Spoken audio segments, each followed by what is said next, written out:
samambaias. Quem aí já viu uma samambaia? Então, vamos falar sobre elas hoje. Meu nome é Rafaela e eu sou bolsista FIEX. O que são samambaias? Alguém aí sabe o que é uma samambaia? Eu vou explicar pra vocês. Assim como os musgos, lembra do musgo que a gente falou na outra aula, que era aquele negocinho verdinho, pequenininho, que a gente encontrava colado em troncos de árvore? As samambaias se reproduzem por esporos. Também falamos sobre esporos na outra aula. Eu trouxe aqui uma representação para vocês, que são os pozinhos que fazem eles se reproduzirem. Possuem pequenas raízes que saem do rizoma. Rizoma é o tipo de caule. Seu caule ocupa a posição horizontal e não vertical, como costumamos ver em outras plantas, por exemplo nas árvores, né? Tem o tronco lá, o caule. Então a samambaia vai estar aqui e o caule dela vai estar deitado aqui embaixo da terra. Aqui a gente vai poder ver um desenho feito pelo meu querido amigo Renan. Aqui é o caule dela, né? O rizoma. E eu tenho uma foto do rizoma também, enviada para mim pelo meu querido professor Renato. O broto é todo enroladinho e se chama báculo. Gente, a minha mão tá cheia de soros. Então, o brotinho da samambaia, ele vai nascer bem enroladinho, muito bonitinho, que nem na foto que a gente pode ver aqui. São plantas vasculares. Vocês lembram que a gente tinha falado que os musgos não eram vasculares, por isso que eles precisavam fazer o corpo de esponja para absorver a água? Então, as samambaias, elas têm estruturas para trazer água desde a raiz até as folhas. Então, elas são vasculares. Suas folhas, chamadas frondes, possuem soros embaixo delas. Tá vendo aqui que tem uma bolinha amarela? Isso é o soro. E dele sai o esporo, tá? Vão ser deles que vai sair os esporos. Aqui na minha samambaia, eu tenho vários soros. O problema é que a luz não tá muito boa, eu não sei se vocês vão conseguir enxergar, tá? Mas eu vou tentar mostrar pra vocês. Vamos lá. Aqui, ó, a gente pode ver ao redor das folhas várias coisinhas amareladinhas.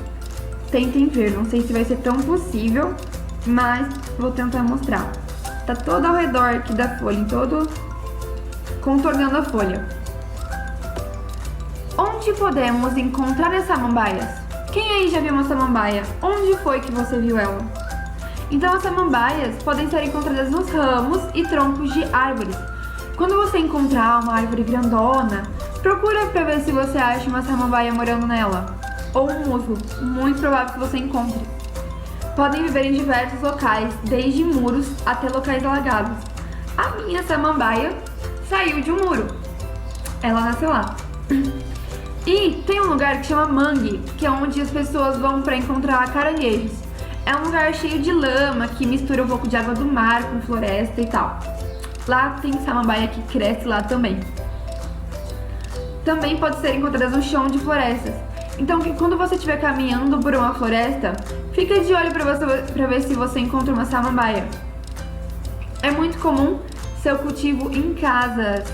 Então, gente, tenho quase certeza que alguém aí tem um parente que cultiva samambaia em casa para enfeitar a casa, porque é uma planta muito bonita. O tio, a tia, o vô, a avó, o primo, alguém aí deve ter uma samambaia em casa. Quem são as samambaias? As samambaias são um grande grupo com muitas espécies diferentes, então tem muito tipo de samambaia. Aqui no primeiro eu trouxe uma samambaia que nasceu no chão da floresta. No segundo, uma samambaia que nasceu no muro. E na terceira foto é a mesma espécie da segunda, só que ela foi criada em um vaso.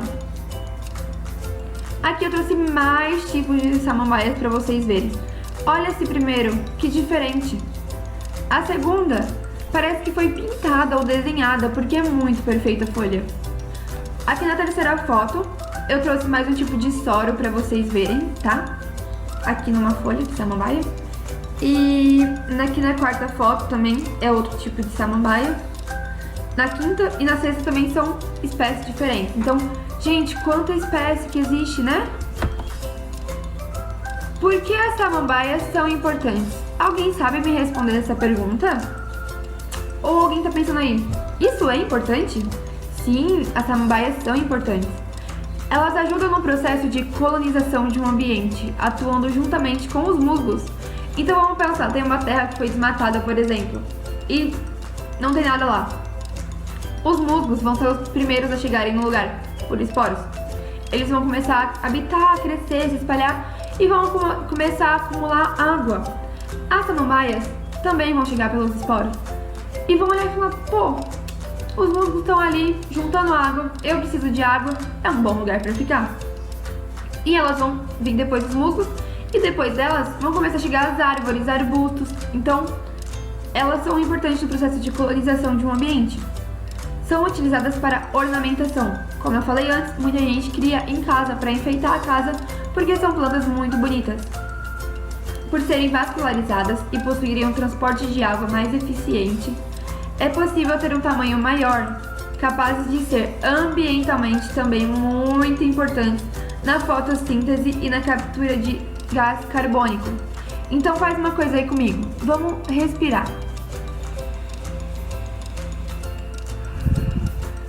Pelo meu nariz, eu acabei de puxar o gás oxigênio e pela boca eu joguei fora o gás carbônico.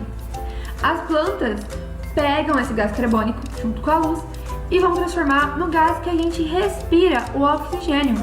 Fala pra mim se isso não é muito importante, o que seria da gente sem as plantas? Por hoje foi isso. Na próxima eu vou vir falar pra vocês sobre gimnospermas, que são pinheiros. Até a próxima, tchau, tchau!